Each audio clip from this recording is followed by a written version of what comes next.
नमस्कार विद्यार्थियों। भारतीय शासन और राज्य व्यवस्था के अंतर्गत आज हम राष्ट्रीय एकता के बारे में अध्ययन करेंगे। राष्ट्रीय एकता का सीधा साधा तात्पर्य है राष्ट्र के प्रति जो एकता की भावना है वो राष्ट्रीय एकता कह सकते हैं।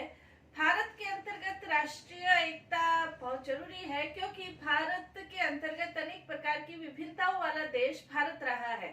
जहाँ धर्म के क्षेत्र में हम देखें अनेक प्रकार की विभिन्नताएं हैं, अनेक धर्मों के लोग भारत में निवास करते हैं। भाषा के क्षेत्र में विभिन्न प्रकार की भाषाओं की उपभाषाएं बोलियां यहाँ पर बोली जाती है। वेशभूषा की दृष्टि से, खान पान की दृष्टि से, रहन सहन की दृष्टि से, संस्कृति की दृष्टि से, क्षेत्र की दृष्टि से यहाँ पर विभिन्नता विद्यमान है। एक विशाल देश है, विभिन्नता होना लाजमी है, लेकिन फिर भी विभिन्नता होते हुए भी उसमें एकता की भावना विद्यमान हो, इसे हम राष्ट्रीय एकता कह सकते हैं। कि विभिन्नता होते हुए भी हम राष्ट्र को ज्यादा महत्व दे, राष्ट्र को सर्वोपरि रखे। भाषा, धर्म, जाति इन सब से ऊपर उठकर हम अपने राष्ट्र को ज्यादा महत्व दे, ये राष्ट्र के प्रति एकता की भावना कहलाती है।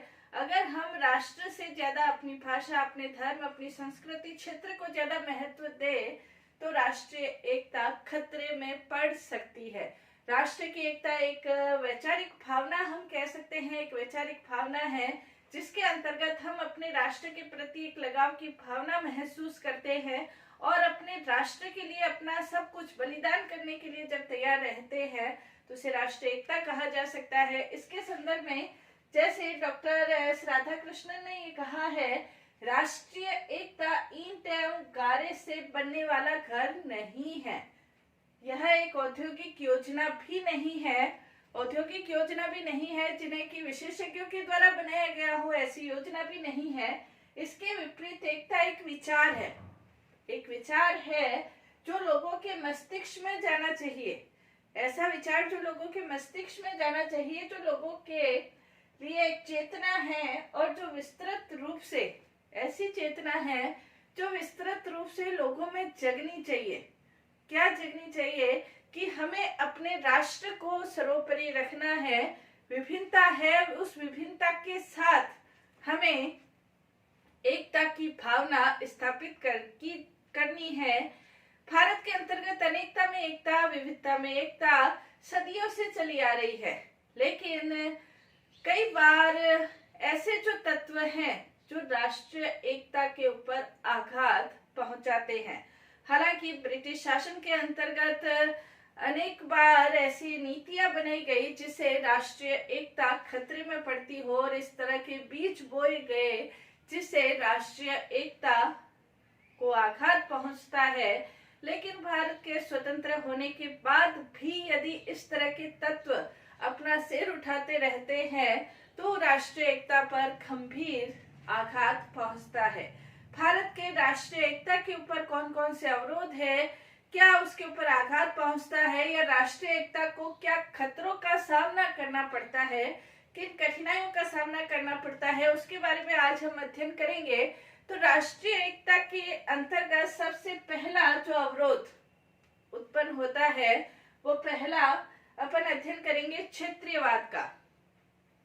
क्षेत्रवाद की जो धारणा है या अवधारणा है उसके अंतर्गत हम ये कह सकते हैं कि क्षेत्रवाद की भावना अपने क्षेत्र विशेष को राष्ट्र से ज्यादा सर्वोपरि रखना, ये क्षेत्रवाद की भावना है। और क्षेत्रवाद की भावना जब उग्र रूप धारण कर लेती है तो वो राष्ट्र की एकता को तहस नहस कर देती है। क्षेत्रवाद की भावना का कारण जैसे हम कह सकते हैं कि कई रूपों के अंतर्गत देखने को मिलता है। उग्र क्षेत्रवाद की भावना तो भारत संघ से ही पृथक राज्य के रूप में होती है, जो कि बहुत बड़ा खतरा देश के लिए भी बन जाता है। तो क्षेत्रवाद की भावना यानी कि क्षेत्र विशेष को राष्ट्र से ज्यादा महत्व देना, उसके प्रति लगाव की भावना रखना, ये क्षेत्रवाद की भावना कही जा सकती है। इसके अंतर्गत जैसे भारत संघ से ही कुछ राज्य पृथक होने की सोचते हैं। असम के अंतर्गत तुल्फा आंदोलन इसके अंतर्गत है जो कि संप्रभु असम राज्य की स्थापना करना चाहता था। इसके अलावा असम के अंतर्गत ही बोडो आंदोलन जो कि बोडो क्षेत्र के अंतर्गत बोडोलैंड की स्थापना करना चाहता था, पंजाब के अंतर्गत खालिस्तान की स्थापना। ये ऐसे राज्य है जो कि भारत संघ से पृथक होकर एक अलग राज्य स्थापित करना चाहते थे। हालांकि भारत संघात्मक शासन होते हुए भी ये लिखा गया है कि भारत राज्यों का संघ है, तो किसी भी राज्य को भारत से पृथक होने की कोई आजादी नहीं है। इन आंदोलनों को हालांकि सफलतापूर्वक खत्म कर दिया गया हो ऐसा नहीं कह सकते हैं, लेकिन इसके ऊपर नियंत्रण जरूर स्थापित कर लिया गया है। लेकिन फिर भी समय समय पर इस तरह के पृथकतावादी आंदोलन अपना सिर उठाते रहते हैं। दूसरा इसके अंतर्गत कि भारत संघ से तो पृथक होना नहीं चाहते, लेकिन राज्यों से पृथक होना, अलग राज्य की स्थापना करना चाहते हैं।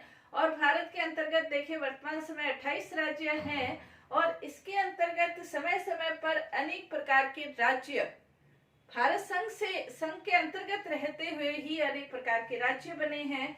जैसे तेलंगाना बना है, तेलंगाना की मांग उठी और तेलंगाना राज्य बना। इसके अलावा दूसरे राज्यों की भी मांग समय समय पर उठती रही है, जैसे विदर्भ है, गोरखालैंड है, बोडोलैंड है। ये अलग राज्य बनाने की मांग उठती रही है। लेकिन ये मांग यदि क्षेत्र विशेष की उन्नति के लिए है और राष्ट्र के अंतर्गत विकास से संबंधित है तो इसका कोई गलत नहीं है। लेकिन जब ये अपने क्षेत्र विशेष को ही ज्यादा महत्व देती है तो राष्ट्रीय एकता खतरे में पड़ती है। इसके अंतर्गत कुछ केंद्र शासित प्रदेशों के द्वारा भी पूर्ण राज्य का दर्जा प्रदान करने की समय समय पर मांग उठती रहती है। जैसे दिल्ली है, पांडिचेरी है, दमनदीप है, ये चाहते हैं, केंद्र शासित प्रदेश है, लेकिन ये चाहते हैं कि इन्हें पूर्ण राज्य का दर्जा प्रदान किया जाए। इसके अलावा अंतरराज्यीय सीमा विवाद, दो राज्यों के बीच आपस में जो सीमा विवाद है, दो राज्य जिनकी सीमा आपस में लगती है उनके बीच विवाद है। नदी का जो जल है, एक राज्य की नदी दूसरे राज्य में के अंतर्गत भी बहती है, कृष्णा कावेरी जैसे है, रावी व्यास नदियों का जैसे विवाद है, या आपसी सीमा विवाद है, हरियाणा चंडीगढ़ का सीमा विवाद है। इस तरह के जो विवाद की स्थिति बनती है तो ऐसे विवाद की स्थिति के अंतर्गत क्षेत्र विशेष को ज्यादा महत्व दिया जाता है और उसके कारण ये नहीं देखा जाता कि हम सभी एक भारत के नागरिक हैं, हम सभी भारतीय हैं। भारतीय नहीं सोचकर अपने आप को क्षेत्र विशेष का नागरिक सोचने के कारण राष्ट्रीय एकता खतरे में पड़ती है।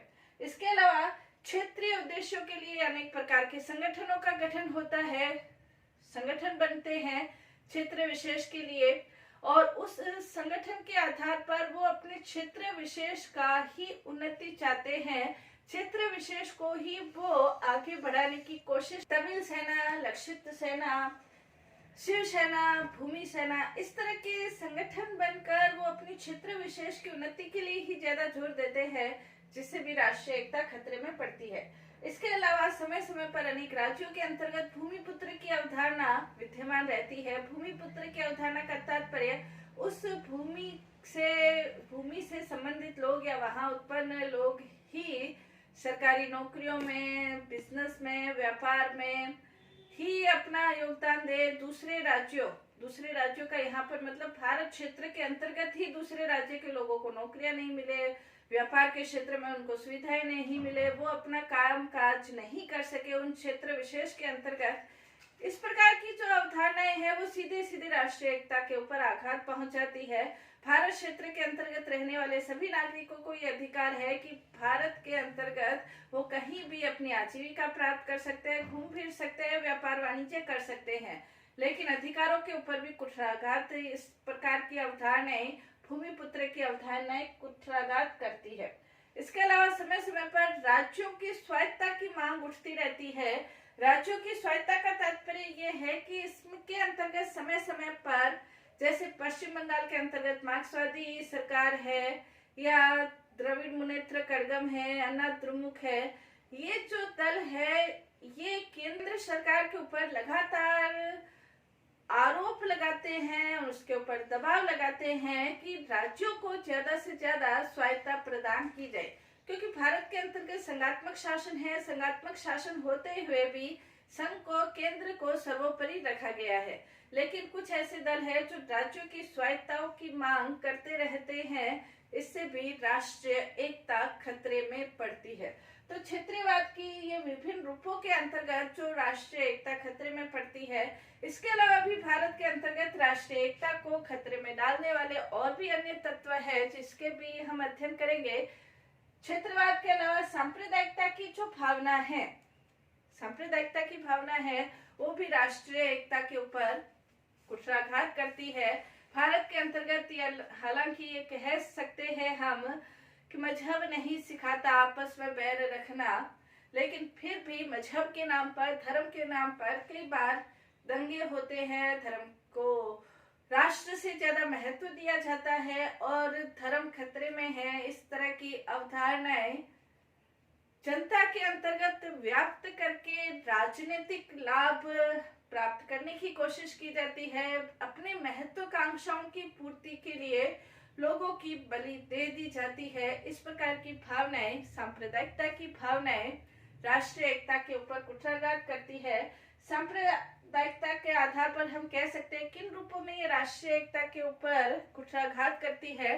तो धर्म के आधार पर जो राजनीतिक दलों का गठन होता है, जैसे हम कह सकते हैं मुस्लिम लीग है, शिवसेना है, इस प्रकार के धर्म के आधार पर जो दल बनते हैं, अकाली दल है, नेशनल कॉन्फ्रेंस है, ये जो धर्म के आधार पर दल बनते हैं तो इनका सीधा सीधा उद्देश्य ये होता है कि धर्म की उन्नति करना, प्रचार करना, धर्म का रक्षण करना, और उस रक्षण के नाम पर वो दूसरे धर्मों में वैमनस्य, हिंसा, द्वेष, घृणा की भावना पैदा करते हैं, अपने धर्म को ज्यादा महत्व देते हैं, और जिसके कारण दूसरे धर्म से वैमनस्य की भावना जब पनपती है तो राष्ट्रीय एकता, क्योंकि भारत के अंतर्गत रहने वाले सभी धर्मनिरपेक्ष राष्ट्र है और धर्मनिरपेक्ष राष्ट्र होने के कारण सभी धर्मों को समान रूप से यहाँ पर रहने का, अपने धर्म का प्रचार प्रसार करने का, अपने धर्म के अनुसार आचरण करने का सभी लोगों को स्वतंत्रता प्राप्त है।